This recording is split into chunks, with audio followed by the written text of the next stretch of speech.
Hyvät ystävät, Miina Venner. Välitän tämän kutsun kaikille taiteen ystäville. Minä, Emilia Duval, ystävällisesti kutsun teidät visioon, urani viimeiseen kokoelmahuutokauppaan Tukholman Kulturhusetiin huhtikuussa 1999. Varautukaa saapuessanne kohtaamaan värikkäitä persoonia ja ennennäkemättömiä taideteoksia. Ilmoitattehan saapumisestanne oheisella vastauskirjeellä.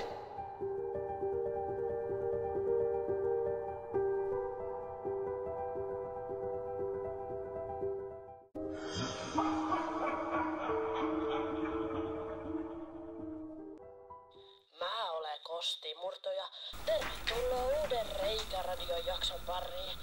Jos me tutkitaan kinkkisten poliisitappausten kutkuttavia rikosreikiä, eiköhän aloitettais Varjottaren viimeisestä näköhavainnoista Oslos. Joonas! Et ikinä arvaa, mihin me mennään.